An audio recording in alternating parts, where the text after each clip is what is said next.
I'm going to go right now with the intro. How you like this? The Columbia Broadcasting System and its affiliate stations coast to coast present Baseball, Beer, and Barbecue. No hitter for Arietta. Discussing baseball, good drinks, and food. So, Or clear for a minute so I can write down the damn time. It just got weird. With Ted Hicks. Everybody wants to be Bartolo. Todd Vandenberg. The handsomest man on the entire goddamn tour. And Lee Vowell. Folks, look around. Anyone who's not singing in the choruses is a racist. Every Saturday morning at 10 a.m. on the Happy Hour Network.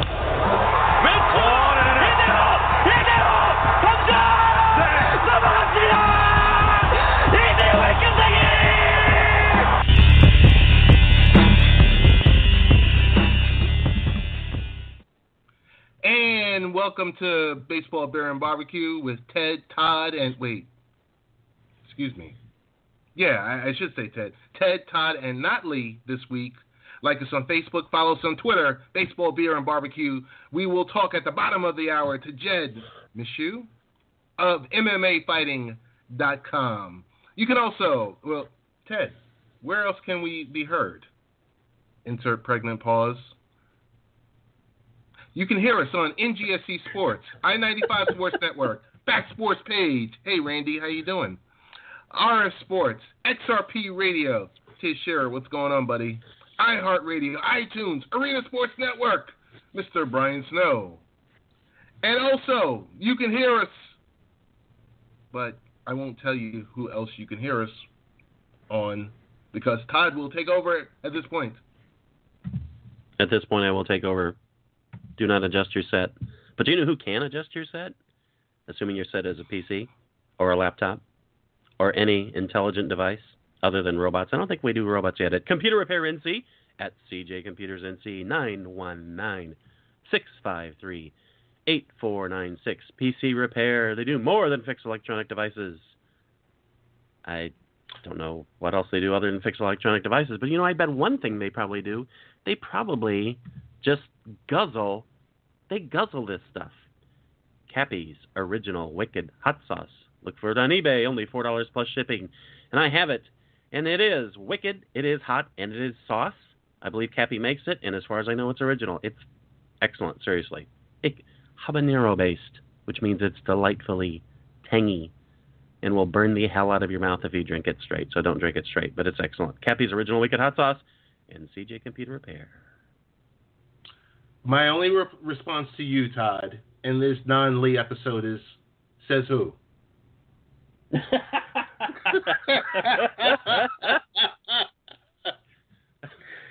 Probably the greatest soundbite of the week.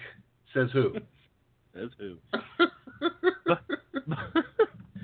Before we move on from our comedic segment to more comedic segments, I do want to shout out to the fine people of Coastal Karma Brewing.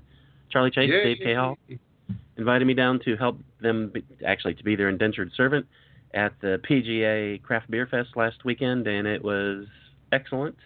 They had rave reviews from many people. People actually came up and said, hey, I heard about this beer from the other side of the room, and blah, blah, blah, blah. So I'd say their biggest hit was Decadence, which is a coconut whiskey strong ale, which it's amazingly good. It's just like a hint of coconut. It's not overpowering like sometimes you have the flavored beers. This is excellent stuff.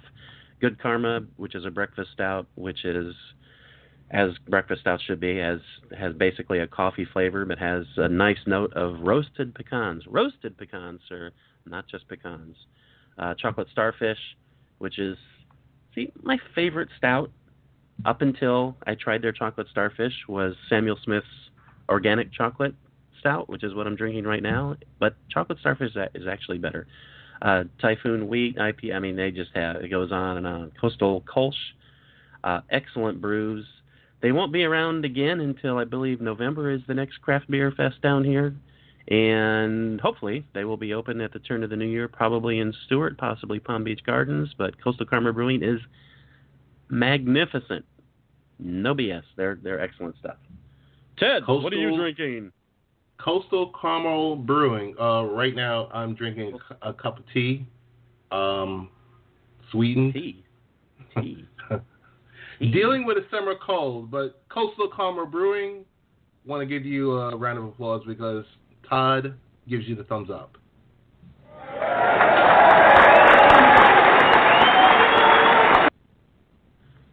All right. Ted, this is the BTB show, the baseball tea and barbecue show. That doesn't flow. I don't understand what you're doing. What is this? Is this tea made from barley, perhaps? That would be good. Oh my goodness, my friend! I'm dealing with a summer cold. As you know, the heat wave it's everywhere. I mean, yes, it's in the Northeast, and it's brutal. It's just totally brutal, and I don't know. I don't want to get too far off script, even though we blew away the script 5 seconds in. But yeah, it is brutal. I really haven't been feeling well. But This is not like the Jordan flu game, but I just wanted to be known that I did not tap out. I knew the team needed me. And this would have been a great version of the Todd Vandenberg show.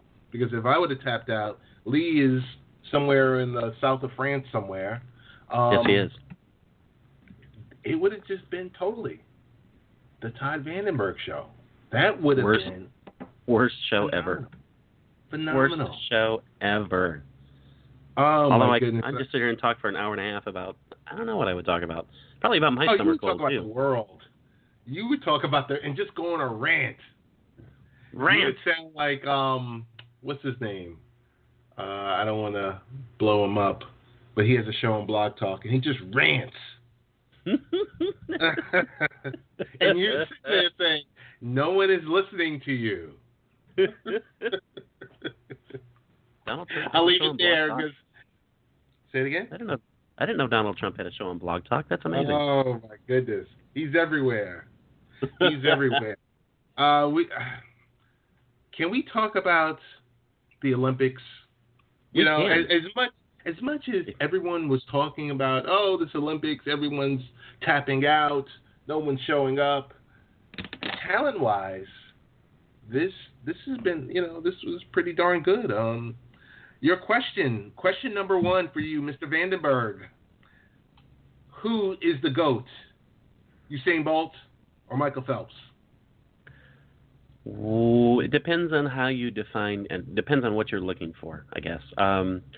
Phelps, he's got the most medals, but as Bomani Jones of ESPN, I'm sorry, I almost said ESPN, of the four-letter network, and it's an excellent point. He said swimming kind of has these artificial events, whereas running is running.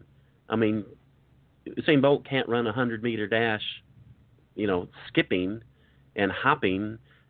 Running is running, whereas swimming creates, you can swim a breaststroke, you can swim a butterfly, blah, blah, blah, blah, blah. So it adds these categories. So in a way, it's artificially inflated because they're different categories that aren't available to Bolt. That being said, of course, anybody else who jumps in a pool can swim all those different categories. Nobody did it other than Phelps in winning like he did. But Bolt is so dominant. I mean, he just won his 9th gold medal, a triple gold medal. It's crazy. I'm just laughing because it's crazy. Because 8 years ago, he won 3 gold medals. 4 years ago, he won 3 gold medals. And this time, he wins 3 gold medals. And he said he was kind of slowing down because he's getting old when he finished the 200. Where you were looking at it, it looks like he just coasted in because the last 3 strides, at least, he was letting up. And the fact that this guy coasts to gold medal victories, that's dominant. I mean, Phelps isn't coasting at the end. Katie Ledecky is coasting at the end when she's in the pool, and we'll see what she's able to do. But to me, that makes, despite the medal count difference, which, as we said last week, Phelps has 732 medals, 715 total gold. Bolt to me, is more dominant, even though it's over 3 Olympics instead of 4. He's just destroying the competition. He coasts into gold medal finishes. Phelps isn't doing that. And that's not denigrating Phelps. I mean, Phelps has the record count. And it's going to be really hard to break that. But, man, Bolt is that's just insane what he's done. I mean, I don't care that it's only 9. I mean, no one ever did doubled in that. No one had ever won back-to-back 100 and 200 before Bolt. And now he's done it 3 times. Oh, and add in the relay, the 100 relay, every time he competed. It's like, holy crap. To me, that cinches it. I mean, just the fact that he just does it so easily. And when other people, like Justin Gatlin, who was the U.S.'s basically big hope, PED abuse in the past notwithstanding, he had issues. He didn't even make the finals. I mean, that's how difficult it is. Any little thing can happen. I mean, Bolt didn't even make the qualifying runs in Jamaica because he was nursing an injury. He couldn't even compete in the qualifiers for his own team. And obviously they were smart and gave him a waiver. But I mean, what does that tell you? He's nursing an injury, and he's like, all he does is, okay, this is the 3rd damn Olympics. I'll have 3 golds. It's like, to me, that makes him the GOAT. Now you have to prove that it's Phelps or someone else like Rayford Johnson. Go ahead.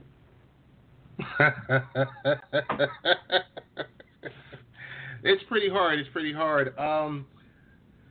I would love to say Usain Bolt only because my neighbors across the street love him to death. They've been my neighbors for the past 15 years. The nanosecond, and they're West Indian.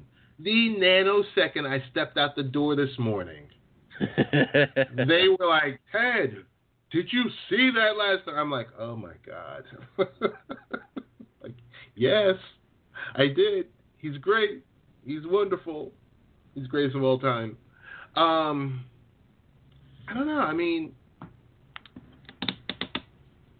I'm a Michael Phelps fan.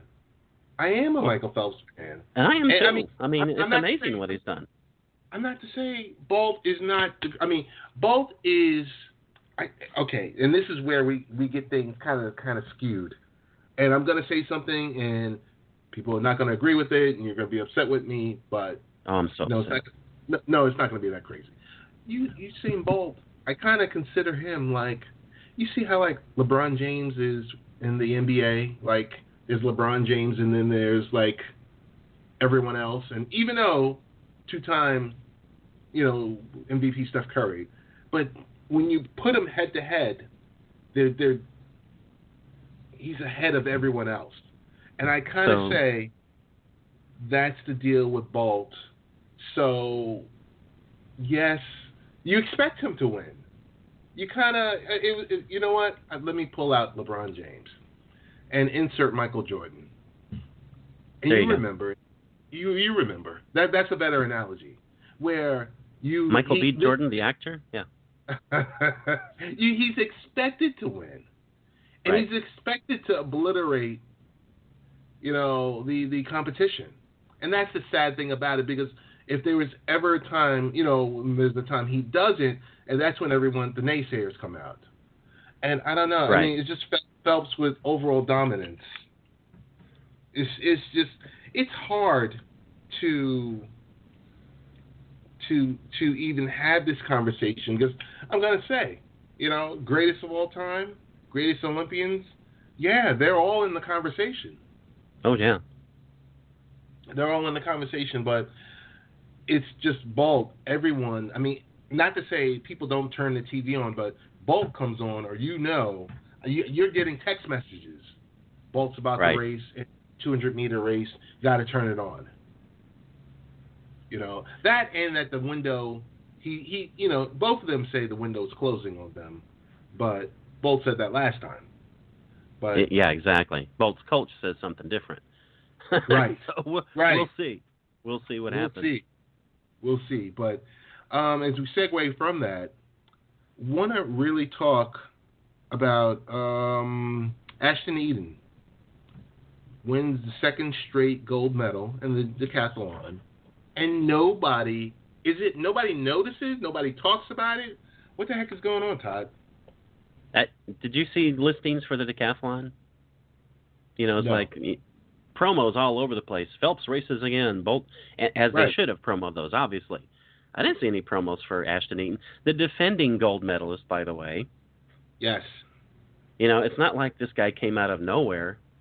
I mean, he set records in qualifying, and it's just a blip. And it's especially here because he is American, which probably almost nobody knows. Right. I'm just talking about the promotion of it here in the United States. You would think the United States, that NBC would really hype, we're going to watch Ashton Eaton. And I'm sure it was on, but I don't know when it was on. It wasn't promoted, and I'd not been glued to the set watching the Olympics nonstop. So I didn't see any of his events. None of his events. I mean, I'll go back and watch some on YouTube, and he dominates in the running, not so much in the field, but of course it's an overall thing, competition, how many points you total in every single thing, so that's what matters. But it's just odd to me that the decathlon has just pretty much disappeared. I mean, this used to be the world's greatest athlete. Whoever wins Olympic gold, Daley Thompson, Bruce Jenner. Of course, it started with Jim Thorpe. I mean, as far as that connotation of being the world's greatest athlete. And in a lot of ways, you can say, well, of course they are, because they have to do 10 events in 2 days. And sometimes they have like a half-hour break between competitions. It's like, that's crazy. Right. And it's not even a blip. I mean, I guarantee you, if you asked 100 people either who is Ashton Eaton or who won the decathlon for the second Olympics in a row, gold medal, you'd get 5 people who could come up with that. And if you were talking to people who describe themselves as sports fans, maybe 10. It's just weird. I mean, it's just... And I'm one of them, and it's like, I didn't see it. It's just really odd how this has disappeared. I don't know why, but the decathlon is pretty much meaningless now, which is a shame. That is true. That is true. Well, we have to get to the star of the show. We're not going to play the intro for You Big Dummy. We won't. Ryan the Dope Latte Gate. Ryan, as we all know, he apologized for not being more careful and candid. I don't know. It's just painful. It's just painful. In the first place, this guy is so stupid. Someone had to feed him the words careful and candid, because I'm sure he's never heard them before in his life. Right.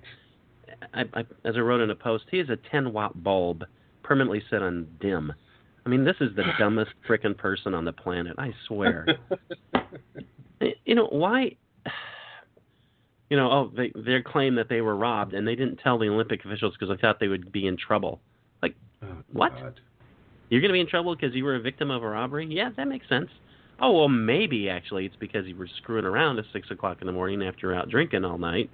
Right. And thankfully, I've seen people write about stop apologizing for him because he's a kid. I've not seen anybody write an apology because he's just a kid. He's 32. He's a full-grown, completely matured, immature, idiot, bastard, jerk. I was like, dude, I would be fine with extradition and have him go to jail for 6 months, which is the maximum penalty apparently in Brazil for filing a false statement. Of course, that's not going to happen. They'll be lucky to get any money out of him, but he should. I hope any company that uses him as an endorser drops him, because this guy's a fool. He always has been, and because he swims fast, big deal. Who frickin' cares that you swim fast?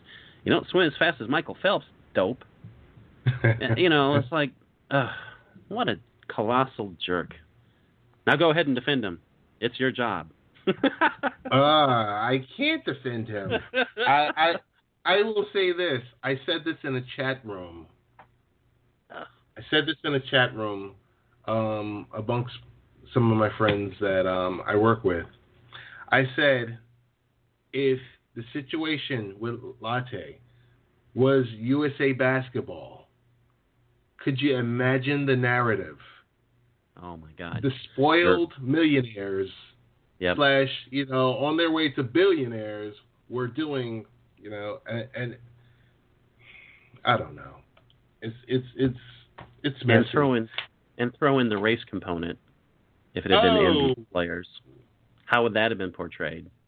Oh, I mean, sponsors would have been running everywhere. This guy, yeah, that's.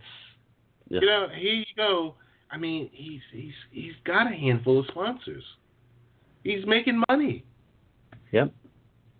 I don't know. I you know what? I refuse to spend a minute longer on this guy. So the question: if Usain Bolt and Elaine Thompson got married, would their first child be named Barry Allen or Wally West? Or Barry Allen Bolt sounds pretty damn good. But you gotta admit, Barry Allen Bolt does sound good. That really does. That really does. Oh my goodness, I love that question. Loved it. If But, the world was a good place, they would get married and have kids. Oh my God, yeah. That would be awesome. And I'm not suggesting that Jamaica forced them to do that to have, establish an Olympic program. That would be disgusting. But come on, guys, get together and fall in love. Do us all a solid, because I want to see Barry Allen Bolt run like a 9-1 100-meter dash in 18 years. I mean, damn. Although Wally West would be better because he's a goofball. But man, it's just, what is in the water in Jamaica? I don't know. Oh my gosh, amazing! It's probably those damn mountains that they run for training constantly. Run on the sand on the beach, run up the mountain, come back down, run in the sand. Like, oh my gosh, that's just it's amazing what the speed that Jamaica has. Some other athletes, obviously, some other athletes don't have any speed because they're not athletes, just like here. But that would make me so happy. Please, Elaine. I mean, come on, it just flows. Just come on, do us a favor. Be nice. Just have a one-night stand if you don't even like each other. Just do us that, okay? Oh, we're gonna get into the medal count with the Olympics, and we're gonna go from 5 to 1. Russia at number 5 with a total of 48 medals. Germany at number 4. Excuse me, I think I am wrong. Germany at number 5. Yeah, that too. All for this virgin tea that I'm drinking. Germany at number 5 with 39.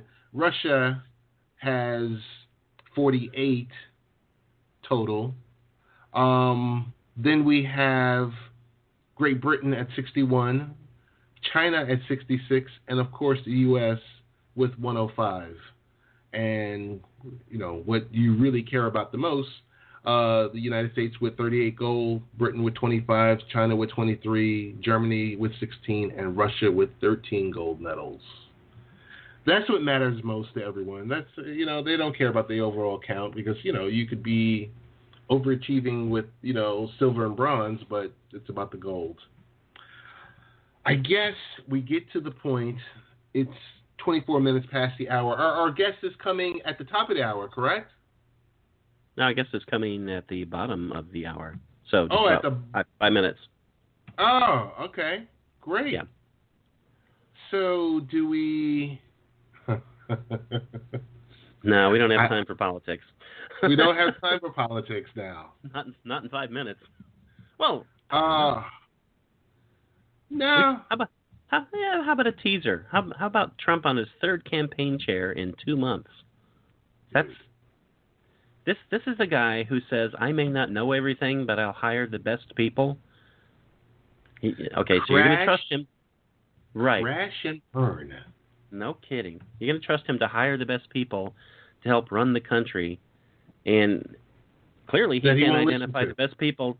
Right. He can't identify the best people to run his campaign. We'll see how long this Breitbart fool lasts. Right. Yeah, because he was on point and on message for like a whole day, and he started going off script last night already. My God.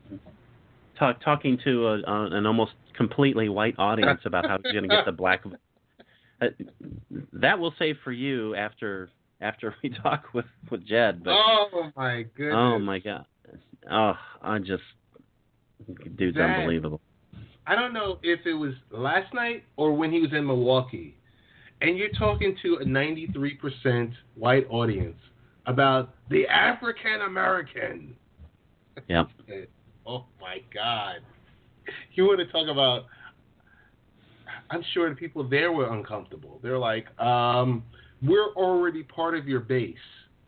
You're trying to get another base, and they're not here. Right. Yeah, typically when you try to get people's cooperation, you actually talk to the people that you hope to bring into your group. You don't talk to other people and say, yeah, I'm going to get those people in here. Because they won't show up. Oh, my. But I think last night was the best. He was like, what do you got to lose? Oh, my God, Todd. Yeah, and that's great. Here's an interesting poll. The one, his core group is white men. August 8th, a poll found that Trump had gone from 14 points ahead with men to losing to Hillary by 8 points, just with men.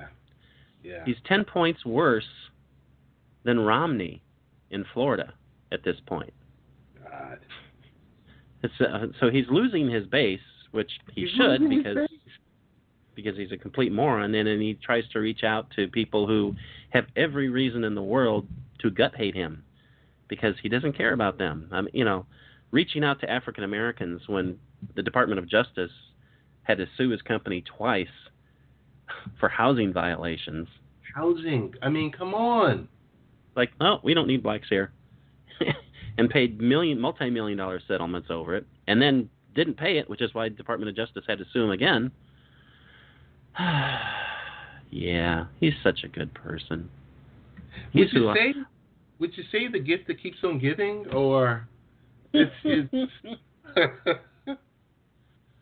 what difference? What do you got to lose? Well, I don't know. I'm surprised that he hasn't talked about deporting African Americans back to Africa. Yes. I mean, yes. Why not? That's just one step away from everything else he said. So yeah, what have you got to lose? A lot. Do you think next week he goes at the Latinos and he says, I want to deport half of you. But just the rapists. But the ones, just the rapists and the robbers. I'll leave the good ones here. Right. and for the good ones, the citizens, I want your vote. I don't know who he'll go after. I mean, he hasn't gone after Asian Americans yet, basically. I was thinking about that. He's got to go after that. Maybe he'll I know, he'll go to like a China Walk at some strip mall and eat that and show how great he is by eating, or maybe he'll just get a can of La Choy chop suey and prove how authentic he is, how much he loves the Asian Americans. Painful. I'm just this election. Just the lead up to it, you can't find an American out there that's like, is it election day already? Can we get by this? Yeah, it just gets worse and worse. But Todd, it's painful on both sides. Yeah, it is. Yeah, it's painful on Hillary's side too. It's just like, oh my goodness. Yeah, because she'll have her missteps and misstatements, to put it kindly. It's like, stop doing that. Stop. You would have a 20-point lead if you would just be normal. Stop trying to. I don't know. If you did something wrong, just say you did something wrong. And if you support a position, just say it instead of work your way around to it. So, I mean, I'm supporting Hillary. By far, I'm laughing because it's not even close as to who's a better candidate. But yeah, she definitely has her problems, and she creates those problems herself. I mean, she's she creates this. I mean, and people who support Hillary, deride Republicans for manufacturing problems like Benghazi endlessly. Now apparently some private group is suing over supposed misstatements over, I don't remember if it was the emails or Benghazi, but it's just, how many investigations can you have where it's proven where there's nothing goes on? Apparently an endless amount. So a lot of it is just a creation of the right because they're trying to portray her that. Just very similar to the smear campaign they launched against John Kerry with the Swift boat bullshit, which proved to be completely, I was going to say erroneous, but those supporters would not understand that word, so I'll say it was a lie. But it didn't make any difference. You say the big lie often enough, people believe it. Some people do. No, but you do. Again, it's the truth. It's the truth. I got to jump in here and say, if you lie enough, you burn it into the minds of, the uneducated and the brainwashed, the ones that are so far to the left or so far to the right. You say it enough, they start to repeat it. I'm glad you said so far to the left too, and it's not just the uneducated, because I had a friend, call me to task for saying Trump supporters are all dumb. They're not all dumb. Dumb people are.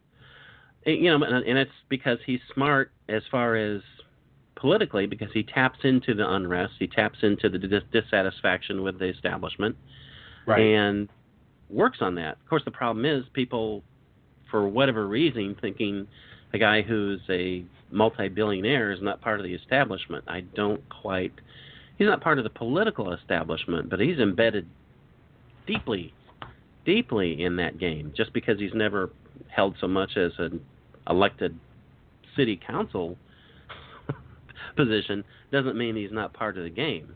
I mean, he's contributed plenty of money to him, and now he's taking plenty of money from them, even though he said he wasn't going to. So this concept of he won't be beholden to the special interests is an utter crock. Hey, we're going to continue this conversation. I believe our featured guest of the hour, Jed Meshew, is in. You said wait? No, I said sweet. Oh, you said. I'm sorry. You said wait. I was like, okay. I'll shut up.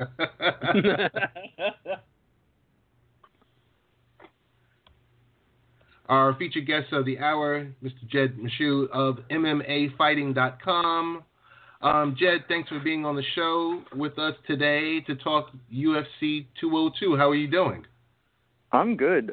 No need to stop your political discourse on my account if you want to keep on going down that line. We were just talking. There's bad on both sides, and it's just painful. It's painful to watch. It's painful, and you're just sitting here like, oh my goodness. We have about, 78 more days of this? I think so, yeah. Something like that. So, but we want to welcome you to the show. Before we get to the main event, what do you think of the overall card tonight? So UFC 202 I think it's a pretty good card, but it really is a top-heavy card. They do this a lot, especially with their bigger stars. They don't stack the undercards as much with. They're interesting fights in a lot of ways, but they're not huge or big on name value because they don't need to. Like Conor McGregor and Nate Diaz is going to draw. You could put two people from the street fighting in the undercard; it wouldn't matter. So, it's fun. I watch everything, so I always think there are very few fight cards, and I'm just like, oh, this is trash, and I don't want to watch it. But this really is a two-fight card. The main event and the co-main event are easily the most exciting thing here. So, win or lose, was it smart for Conor McGregor to move up to 170 for Diaz? And what do you think of jumping up two weight classes? I think this has been a really bad decision by Conor McGregor all the way around. If he wins, then okay, he won, and that's good. I think rematching Nate Diaz makes sense only from a monetary standpoint because this is a big fight and it will draw money.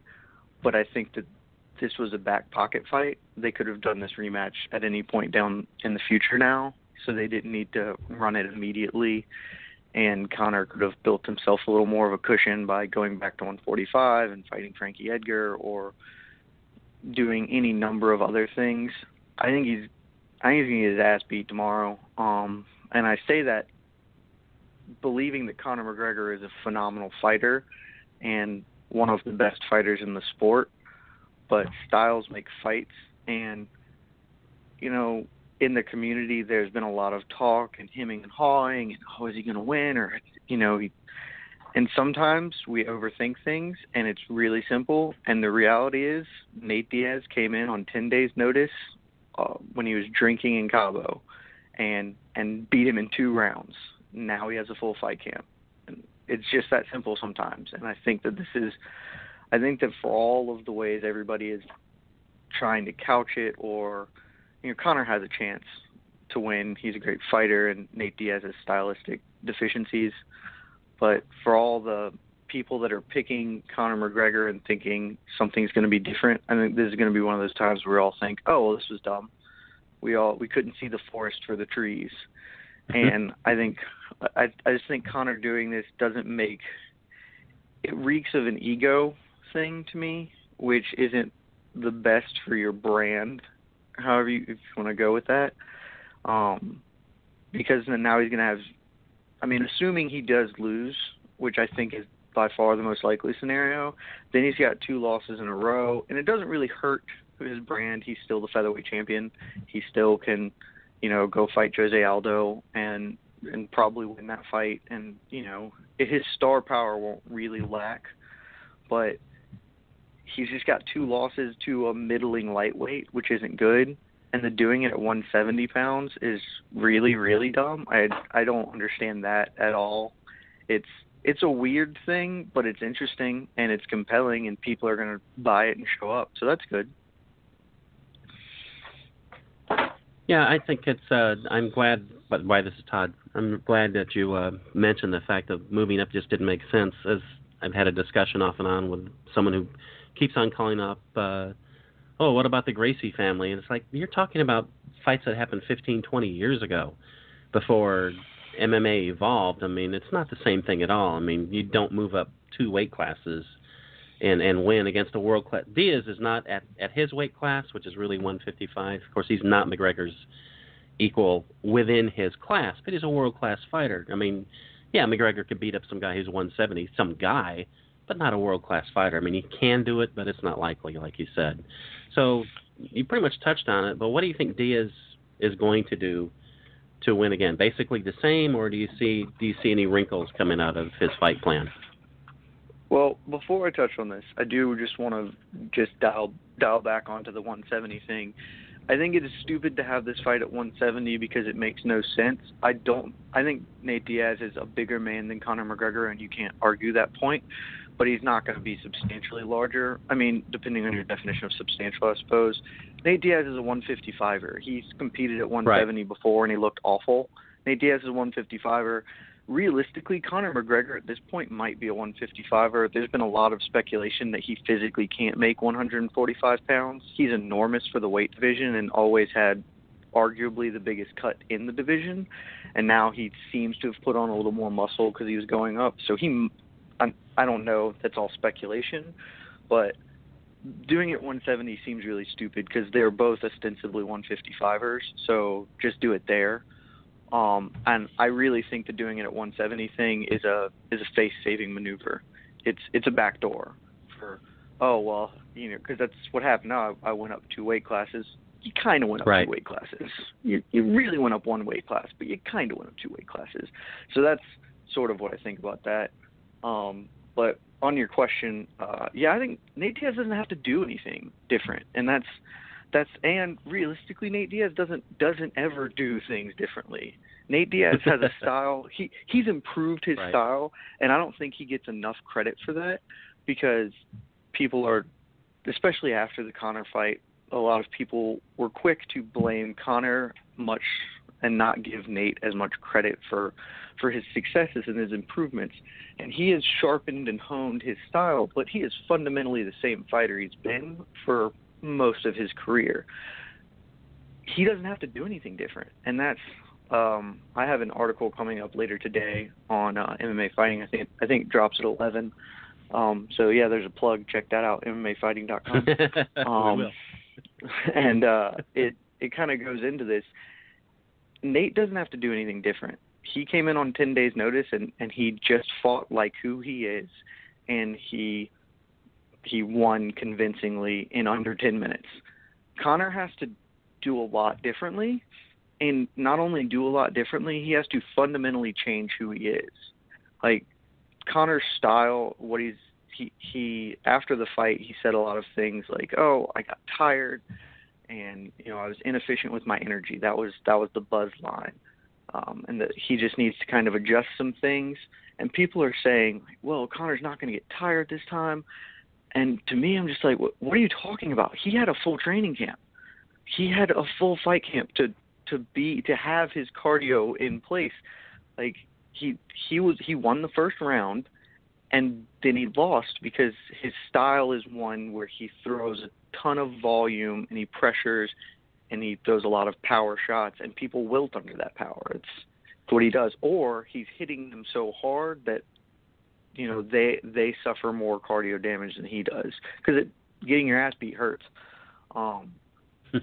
Nate Diaz isn't going to wilt. He's going to have better cardio this time. He just has to do the exact same things.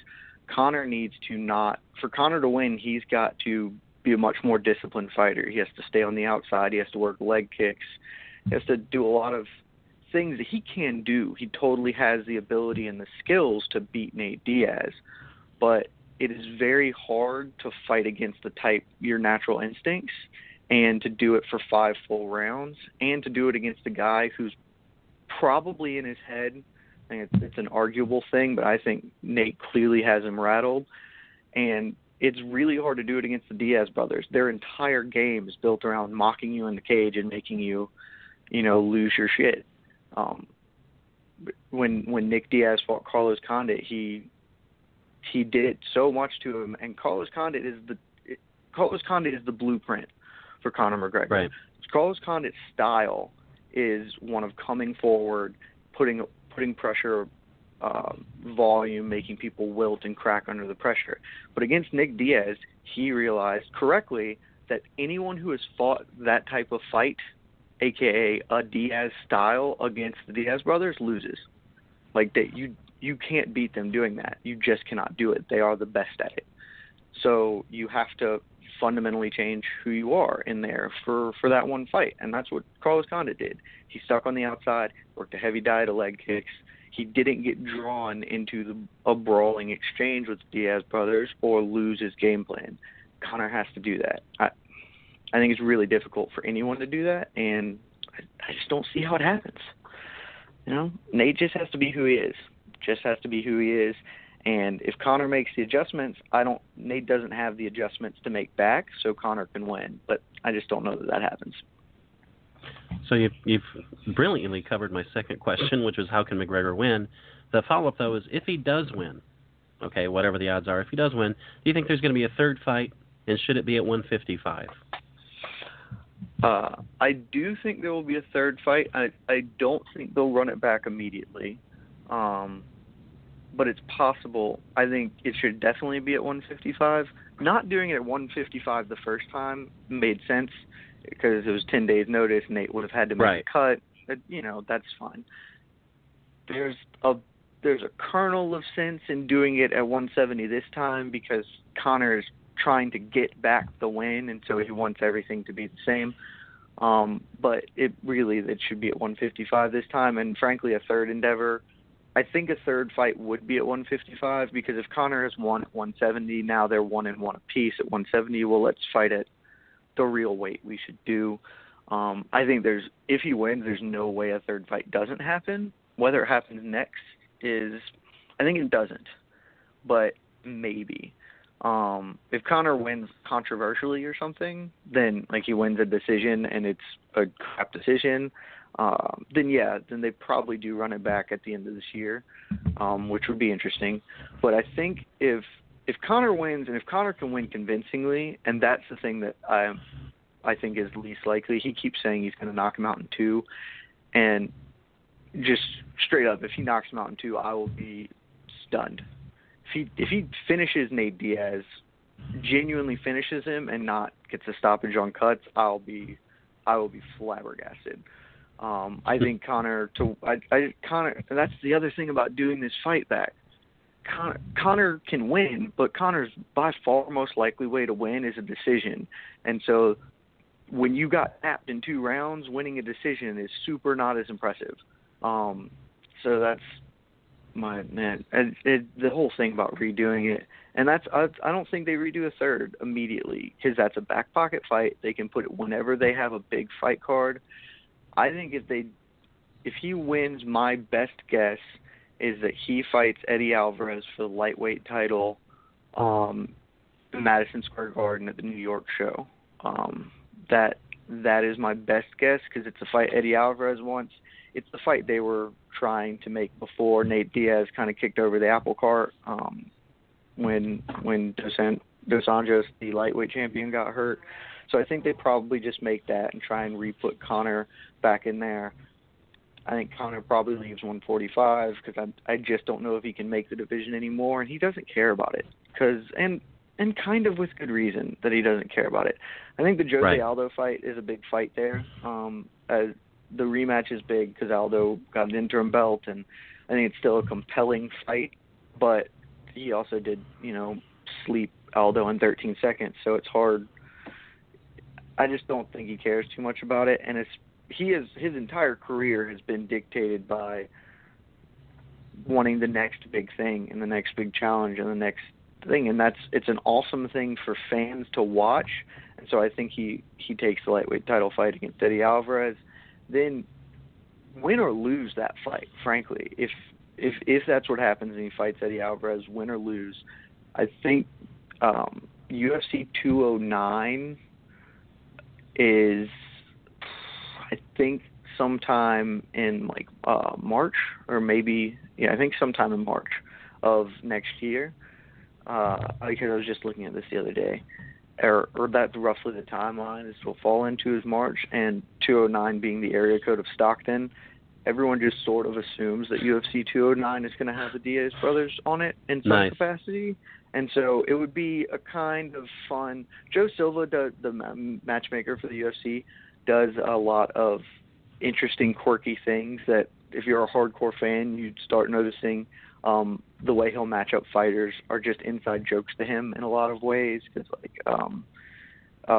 fighter's name, John Howard, whose fight nickname is Doomsday, fought Kurt Pellegrino, whose nickname is Batman or whatever. And so he does fun little inside. Yeah, exactly. He does fun inside joke things to himself. And so this would even be, frankly, more than just an inside joke, but doing 209 with the Diaz brothers on it, and win or lose, Conor McGregor can fight Nate Diaz on a 3rd time there, and it's a big fight. And my best guess is that's what happens. And we're speaking with Jed Meshew of MMAfighting.com. Jed, for the novice MMA fighting fan like myself, and we're going to close out the discussion on Diaz versus McGregor. So who wins in your heart of hearts? Nate Diaz wins. Nate Diaz absolutely wins. I think it takes him a little longer this time, because I think Conor McGregor is a really smart guy. It is just he's a very smart guy. He's a smart fighter, and so I think it takes him a little longer. I think Conor will come out with an appropriate game plan. He won't throw as much, as hard. He won't gas out as early because of that. But eventually he's going to get dragged into the kind of fight that is not sustainable for him. And the other thing about the first fight that people haven't really mentioned a lot is that Conor McGregor won the first round. That's kind of been the story being told, as well. I was winning the first round and I got tired. And he did. He won the first round, but he won the first round sort of as a result, or not sort of, I mean, in a lot of ways as a result of doing things that take a bunch of energy. And so it's a fundamentally flawed idea to just say, oh, I won't get tired. If we go to a marathon and I go at a dead sprint at the beginning, I'll be winning the first 200 yards of the marathon. For me to just say, well, I lost the marathon tired, it doesn't work that way. I can't dead sprint for 26 miles. Like, you can't do that. And I think that there's a little of column A and a little of column B, and I think that plays a lot more of a role here than anybody's giving it credit for. Connor had a lot of success because Connor was exploding forward to cover the distance. Nate Diaz is bigger than him. He's got to cover a lot more range to get there, and so he was successful in doing that. But I don't think that's a thing that he can just come in and be like, yeah, I'm just going to not do that as much. Because if he doesn't do these big energy-sapping things, well, then he's going to not be winning the round. So it's a real tough look for Conor McGregor. It's probably the worst style matchup you can imagine for him. So, yeah, Nate Diaz is going to win. I think he'll stop him in the third round. I think maybe the fourth, but I think he stops him again. Probably another submission. And Conor should thank him if he submits him, because realistically in the first fight, this fight could have been delayed a little bit more. Like, the first time was a mercy tapping. Nate could have just sat on him and punched his face in until a ref got in the way, and he mercy tapped him. And so I think he kind of gets mercy tapped again here. So, Jed, we had 3 straight title changes in the women's bantamweight division. Do you see Nunes or anyone else taking control? No, not for a while. I think that division is a chaotic division right now. I thought Holly Holm, when she took the belt, was gonna end up taking control, because I didn't see anybody who could really give her a run. She seemed to have turned a corner in her career, and then Miesha Tate had my favorite moment of the year. I just thought Miesha Tate's win was hilarious and awesome and brilliant, and then Miesha Tate got run over. Amanda Nunes is a good fighter, but she has a lot of very clear flaws, and I would be pretty surprised. I think she probably loses the belt in her next fight, regardless of who it's to. Now, Ronda Rousey is the fight she wants, and depending on how Ronda looks when she comes back, that's kind of up in the air. But I think Ronda probably should win that fight if she's anywhere near what she was before Holly Holm kicked her head off. Excuse me. And if not, then Juliana Pena appears to be next in line, and I think Juliana Pena probably wins that fight too. Amanda Nunes is great for about 8 minutes. And if you can just weather that storm, then you're probably going to take her out. And so, if Juliana Pena wins, I don't know that Juliana Pena keeps the title for any amount of time. I mean, it's just, there are a lot of good competitive fighters in that division. Everybody has weaknesses that are exploitable. And so it'll be interesting. I honestly think that the person best suited to put together another run would be Ronda. But I also think that if Ronda rematches Holly Holm, you can't really pick Ronda in that fight. She's made from training videos and stuff, she's made no discernible improvements to her game or really addressed the loss in a way that would make you think, oh, she's going to make the appropriate changes to win here. So I think that belt probably keeps changing hands for a little bit, which is interesting. I don't mind it, but I know the UFC usually prefers to have some sort of consistent champion because it's easier to build around. Yeah, like you said, styles make fights, and the Holm-Rousey one definitely did. And I agree, Miesha Tate's win was awesome. I love that fight.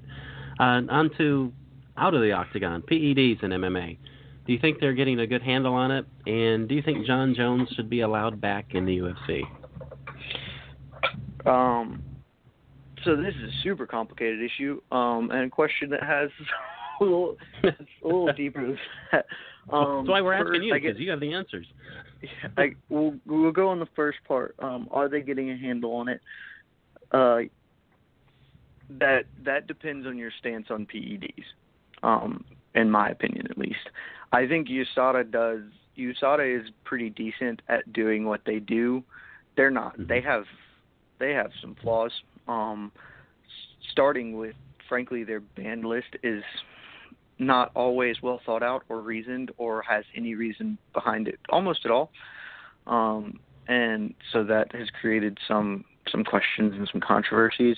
But I mean, if your goal is to remove disallow fighters from using X amount of substances, USADA is good at that. Like, random drug testing is good for that. There are some real questions about how USADA operates and whether they are truly disassociated from the UFC in a way that is acceptable. If I'm trying to think of the best way to word this, if the UFC doesn't have any influence on how they operate, there are some questions on whether that is the case or not. But I think that if your goal is to get PEDs out of the sport, USADA is at the very least a good starting point, a good thing to do. I think that there is a real question to be had over PED use, frankly, in all sports. And I'm sort of in the camp that doesn't really care. I think you're sort of drawing arbitrary lines, and with the banned substance list from USADA for MMA, the lines are drawn far deeper than I think you really want to or is necessary. I think PED use is a losing battle. We're spending a lot of money and time and energy, and in a lot of ways I think it's just sort of an antiquated old man viewpoint of, well, in my day we didn't do these things, and like, you didn't have the things to do in your day. And so yeah, I'm sorry that Hank Aaron's home run record fell. That sure is a shame, but like, you just kind of got to get with the times. And in your day, if people tore their ACL, they were done for their career, so that sucked. And now we have ways to improve people, and that's really in a lot of ways what PEDs are. They're ways to better things. And so I think it's kind of losing battle in a lot of ways, and it's a lot of hand-wringing and pearl clutching that isn't super necessary. And PED use, frankly, PED use in a lot of ways, especially in a recuperative capacity, I am all for that. If you want to have an argument about taking, things that improve you beyond X amount, that increase muscle mass or what have you, we can have that conversation. But I think that if what you're taking is something to, I got injured in training, this helps me recover faster, why wouldn't we allow that? Like, it's better for every sport, and particularly for a violent combat sport like mixed martial arts, to be like, oh, this guy's training really hard, he can get back in the cage faster if we do this. Like, let's let them heal their bodies in the best way.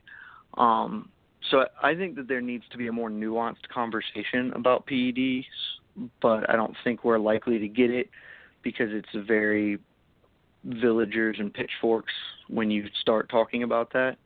And as for John Jones, that will be determined. I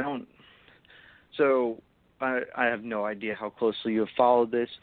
There has been talk this week that he may return sooner than thought. The general consensus prior to this last week was that he was probably getting a 2-year suspension, because that's the standard suspension from USADA for failing a drug test, for having a banned substance in your system. The talk this week has been that, and nothing official has come out as of yet, that what was in his system maybe he might have taken it unintentionally, and that it might not have been what it was thought. And so all that kind of has to shake out. He failed for estrogen blockers. There were two estrogen blockers in his system, which is what flagged the test, and those are banned. Those are banned because they help people take them after coming off a steroid cycle. So that's why they're a banned substance. And Again, nothing official has come out. The general idea has been that it's a banned supplement, or that it's a tainted supplement that kind of caused these things. But then in the last week, I think Michael Bisping started the rumor, or at least gave the biggest voice to the rumor, that it was a generic brand of Cialis, the like Viagra or whatever. I think that's what Cialis is, something like that. Yeah, and so that he took a generic brand of that, and that was tainted or laced, and that's what caused it. And so there's precedent that he might, instead of getting 2 years, he may only get a six months for it. You know, I would like to see him back. He's maybe the best fighter of all time. He's the best 205-pound fighter in the world right now, and certainly of all time.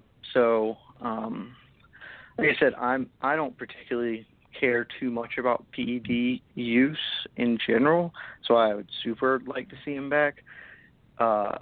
Worst comes to worst, he comes back in 2 years, and then he should definitely come back. It'll be a different landscape. It'll be a different odds thing, but I hope he comes back, because I think the sport's a more interesting, compelling place with him in it.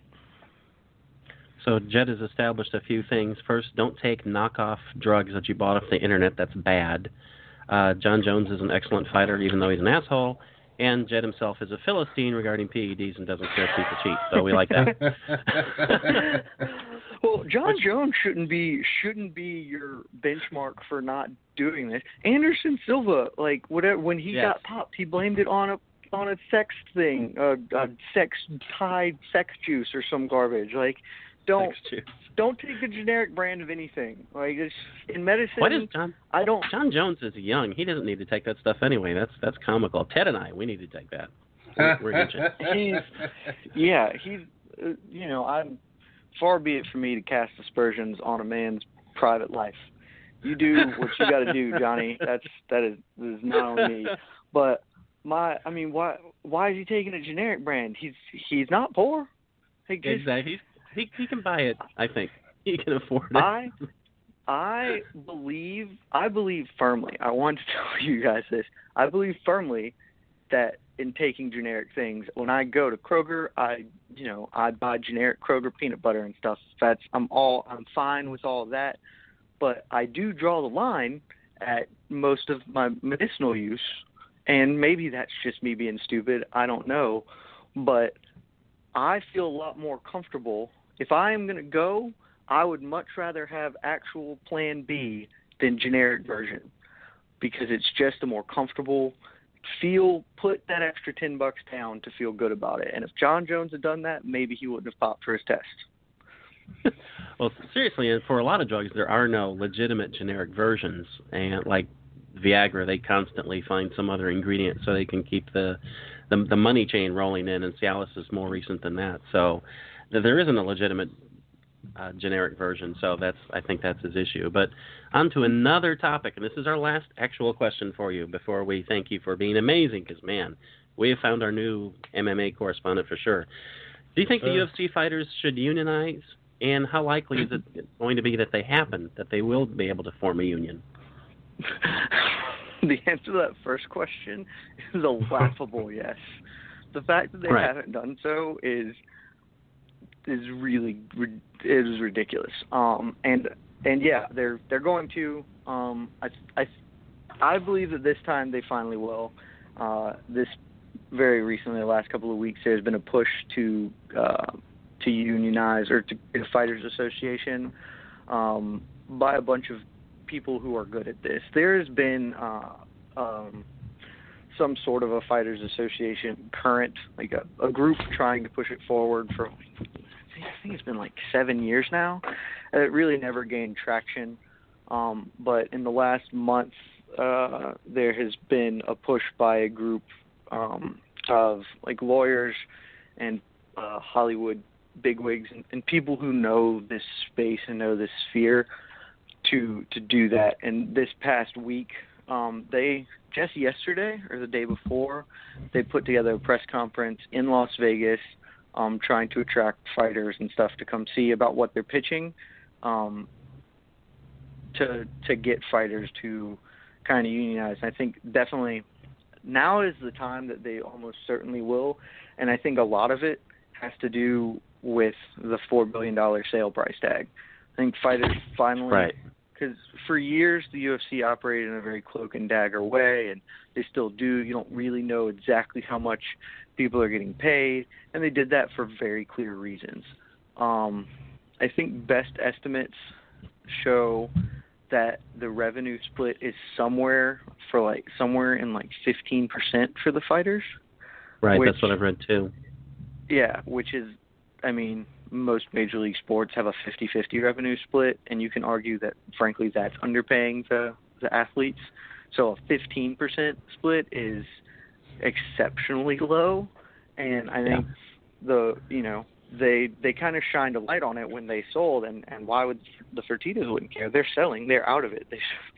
But when they put a very clear monetary value, this company is worth $4.2 billion, then that is also throwing up a flag to all the fighters saying, this is your worth. Collectively, you are worth half of this. Right. You're not getting paid it. So they should have unionized years and years ago, because even the reality is we've been talking about this for a long time in the sport, and everybody knew it. Nobody is surprised that, fighters are underpaid. Even considering all factors, they're still getting way less money than everybody would assume a revenue split would go. But now it's they buried their heads in the sand, or they thought, well, I'm getting paid, I don't need to. I think now everybody's realized, even the stars have realized it, and I think that's the big thing, because if you're making a lot of money, you're not affected by the fact that some guys are making $8,000 to fight on the undercard, and so you don't care as much. But now everybody across the board realizes, we're all underpaid. Even Conor McGregor is underpaid. Yes. He makes the most money of anyone in the UFC, still underpaid, and he has the most leverage to make himself paid, to get paid even by himself. Now he can create that interest and be like, hey, I'm not going to fight, pay me more money. But he gets even more leverage if all of the fighters are saying that. Whatever Conor McGregor's leverage is now, it's not enough leverage to get him paid commensurate with his value to the company, because he's still just one man, and they can always eat the loss of one man. If 70% of the fighters say we're not going to do this, they can't. They're going to have to come off that money. So I think everybody who has now realized, we're all underpaid, and so they're eventually going to make it. I don't think it happens in the next year, but I think this push to unionize I think this is going to take. And it might take a little bit to get it going, get the ball rolling, get everybody to kind of finally be okay with it. It's going to take a leap of faith by some big names, at least, to draw people in. But I think this is it, because it's run by smart people, and everybody now realizes, well, this is the time to do this. So, yeah, I think they're going to. The fact that they haven't until now is pretty ridiculous. So, good for them. They deserve to get paid. Hey, yeah, like you said. Jed, I'm sorry. Hey, jump in. No, I have one last question that's probably going to drive you crazy, Todd. And I don't want to ask it, but I got to ask it. And the question is to Jed. We saw something in UFC 200. We saw the elephant in the room show up after a 5-year absence. We've heard about him getting popped and, PEDs or what, something that was illegal in his system. Will we see Brock Lesnar back in the octagon ever again? Ooh, that's a good question, actually. If you had asked me that immediately after UFC 200, I would have said 100% yes. There's just no way he wasn't going to come back. He came back. He looked phenomenal when he came back. And it's a terrible thing, but the reality is one of the 10 best heavyweight fighters in the world isn't competing in the UFC. Honestly, probably 2 of the 10 best heavyweight fighters in the world aren't competing in MMA. So that's pretty amazing. He makes so much money to come compete for the UFC. He had a $2.5 million base pay, which is the highest they've ever given anybody. Plus, he got pay-per-view points. We don't have the numbers on how that pay-per-view did. I'm sure it did well, maybe not spectacularly, but it's still looking at him picking up another $8 million, maybe. That's almost pure speculation. But he picked up several more $1 million beyond it. And he likes to fight. Is the other? He enjoys it. I don't think Brock Lesnar is a really smart businessman. And I think that's sort of the driving force in who he is maximizing his value monetarily. And if he had the option to come back, he takes it. That is what I believe. If he has the opportunity to return to the UFC, I think he takes it because it's another $10 million payday to do something that he does enjoy. And so who wouldn't take $10 million to go do something they like to do? Whether that option exists now because of his failed drug test is more complicated question. And I'm not really sure how it shakes out. He's got an appeal to the process that he can pursue. But he's in a different boat from John Jones in that he's much older. John Jones is 29. I think Brock's like 37, 36, something like that. He's in his late 30s. And so Brock sitting out whatever time they determine that he has to sit out. He's 39. Wow, look at that. It's a little different for him to come back at 41 or 42 and do that if he wants to even sit out. My gut says we see him back, but it's way less sure. It's a way less sure thing than it was in July. I think if you ask anybody in the sport in July, like anybody down in the trenches of the sport, they all would have said, yeah, Brock's coming back. My guess is next year, like Super Bowl card, the February, March kind of card that the UFC usually puts together. He'll come back then. He'll fight somebody, it doesn't matter. He could fight a broomstick. That nobody would care. People will still buy it. So my gut says he comes back one more time. I think it's a lot less sure than it was, 2 months ago. And hopefully he fights Samoa Joe. That's the only fight I would pay to see him take on. Oh, come on. You wouldn't pay to see him fight anybody else? He's one of the 10 best heavyweights in the world. I detest him. But, Jed, I don't detest you. You were fantastic. Where can our listeners find you on the internet and social media? And do you do a podcast or strictly blogging? I'm strictly a writer at the moment, although I'm trying eventually to get a podcast together. That needs to change, sir. I'm working on it. It's a slow process because there are a lot of podcasts, and I don't just want to be me talking. So I have to find another person to do it with and learn how to do it and stuff like that. Because I don't want to half-ass something. I'd like it to at least be good if I was going to do it. So I'm working on that at the moment, but you can find me on Twitter at Jed K. Meshew, JEDKMESHEW. You can find my writing is at MMAfighting.com. And I actually had my piece just went live 20 minutes ago. It's a complete gambling breakdown of UFC 202, looking at all the odds and stuff and analysis of the fights. So check that out. And yeah, that's where you can find me. You were excellent. Thank you so much. And if that was an audition tape, you killed it. Oh my God. Well, thank you. I had fun. I love talking about this stuff, and that's partly why I want to do a podcast. because I like talking to people about the things, and so it was awesome. I enjoyed it, fellas. Thank you very much. Thank you. Hey, you're most welcome.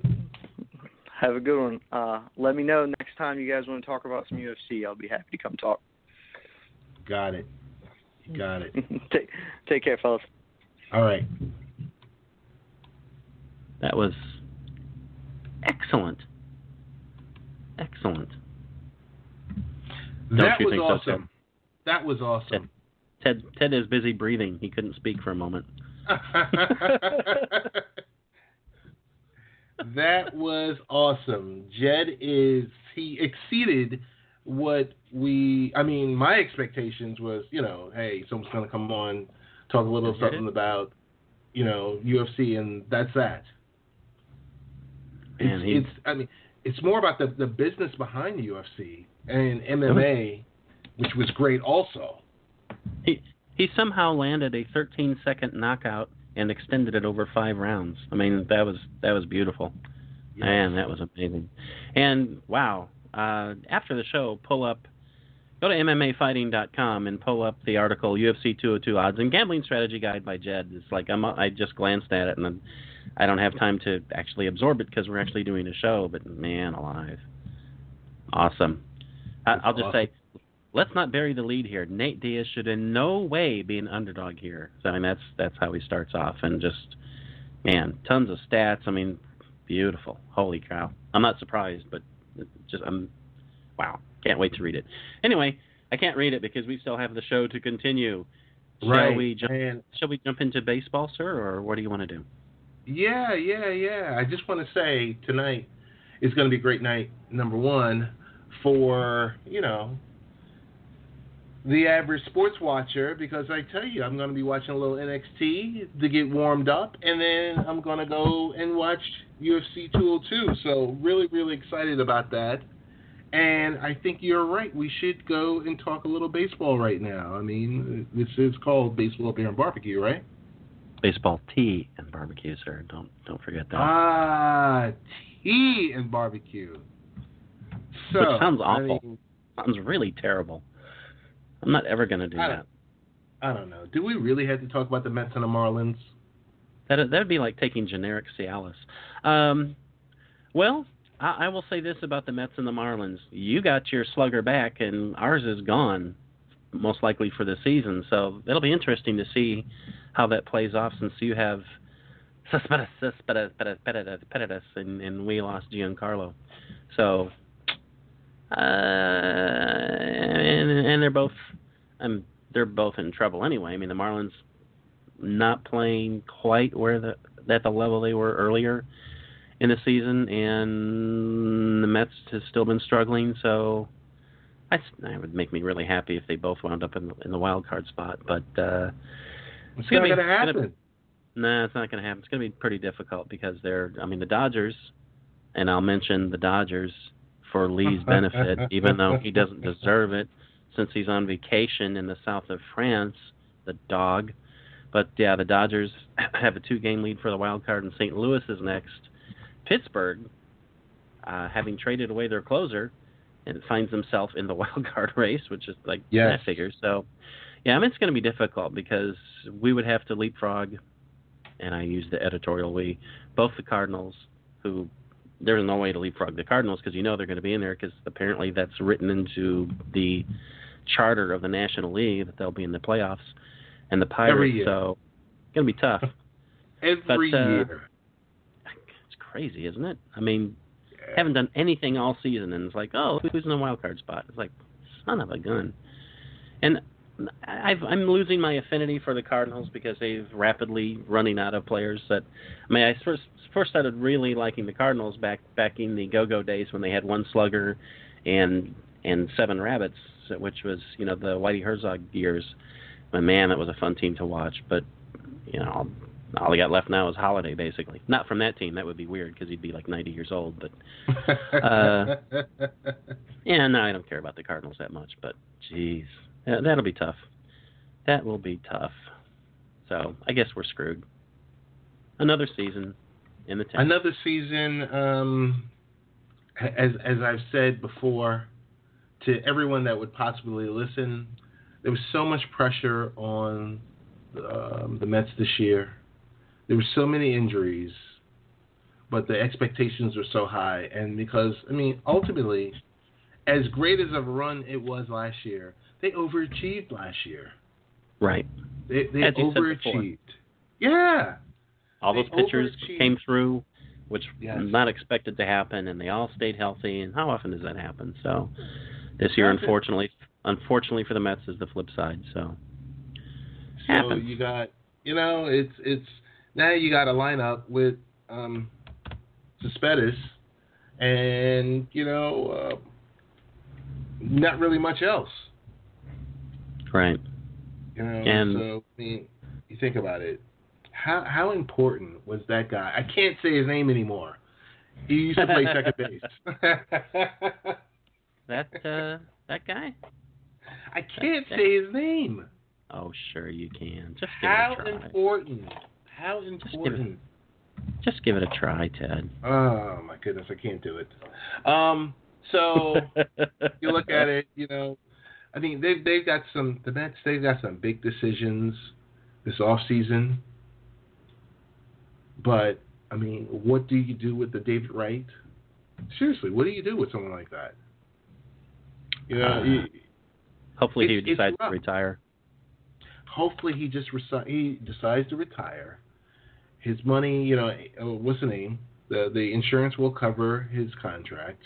You'll be good to go. You make him your ambassador and advisor. Wait, didn't we hear that within the last week? Yeah, that sounds kind of familiar. We're going to make you the advisor to such and such. When I get towards retirement age, Todd, I want to become Allen Houston and get that Allen Houston deal where you can be the advisor to whatever, and you kind of just mail it in a little bit. Mailing it in is good, right? So that's the deal with the Mets. Sort of like what you're doing today, mailing it in. Of course, mailing it in. That's what I do every week. What are you talking about? This is the ultimate no-show job. I get to work with two all-stars. I get to, quote-unquote, advise them on, everything else, I guess. Well, how to speak English? Yeah. Yeah, that's a benefit. And I kind of, you kind of think about this. You look at the Mets, and there's no way, if the season continues this way, there's no way that Terry Collins returns next season, Todd. I'm sorry. The grumblings and everything that we're hearing from up here in New York and WFAN, see, we have no problem. I have no problem with saying those four letters, WFAN versus ESPN. But, yeah, there's no way this guy's going to make it. I mean, and it's not to say that I don't want any of our Mets fans to say, oh, Wally Backman, Wally Backman doesn't work. If you noticed how Alderson runs his team, he wants to run the team. So he gets that, that specific type of manager that he could say that he can have his input every day. So don't get your hopes up for Backman. Frank Viola, don't get your hopes up there either. He's a pitching coach. They'll get another Terry Collins-like clone in there. But along with that, I don't know, A-Rod, the ultimate advisor, last Friday, oh my God, that was just so painful. It was just so painful. I'm so glad it's over. And I'm so glad he's not a Miami Marlin. I'm so glad he's not a Miami Marlin. What a joke oh my goodness. I don't understand. Yeah, I don't understand I don't understand the concept of bringing in a guy who's played the field 15 games in 2 years to a team that needed a right fielder and a player who's been atrocious the second half of this season and was pretty crappy the first half. So yeah, bring in a name. makes no sense when you're trying to get into the playoffs. So I'm glad that's been put to rest. Quickly, the standings: the Blue Jays, the Red Sox, the Orioles, they're all within a game and a half right now. Whoever wins the division is going to have two buddies from the same division join them in the playoffs. The Tribe is ahead of Detroit by 7. The Rangers ahead of the Mariners by 7. And this is interesting. Lee always talks about the run differential. Uh-oh. Huh. Ah, I muted it at the wrong time. That was awesome. That sounded like a little lung butter going on there, Todd. Yeah, that's that happy summer cold. The Cleveland Indians have a run differential of 105 runs. The Tigers 5. So that makes sense that they're ahead, right? The Rangers have a run differential of 11, and yet they're 7 games ahead of the Mariners, who have a 46 run differential. So it doesn't necessarily equate. Pretty much though, if you score more runs than you give up, you're going to win. But it's interesting how close it is in some cases. You've got the Pirates who are in the race. They only have a run differential of 5 compared to the Cubs with that run differential of 208. Wow. So if you suck like the Braves with a run differential of minus 152, you're not going to win many games. So, but right now the race is the Giants are at just a half game up on the Dodgers. Cubs are 12 up on the Cardinals. Nationals are 9.5 up on the Marlins. So we're really only going to see much movement probably in the American League East, and a little bit of fun for the wild cards in both cases. So that's the standings. Ted, talk. TED Talks. That's a great website, and Ted does talk on Saturdays and on 1240 WGBB. But I will talk about this. Just received a quote on my phone. It would be amazing to play for the greatest NBA coach of all time. LeBron James is committing and wants to play for Greg Popovich in Tokyo 2020. How about that? That would be sweet. I like that. I had a cough up my right lung. That's why I just said TED Talk. But that would be so. Okay. So we're already talking about the next Olympics, and these Olympics aren't even over. Talking I love it. 2020 and a 35-year-old LeBron James. Hey, man, he can do it. He can do it. But that's kind of our situation. Next week, you will be stuck once again with the Todd and Ted Show, a.k.a. Baseball, Beer, and Barbecue. No Lee.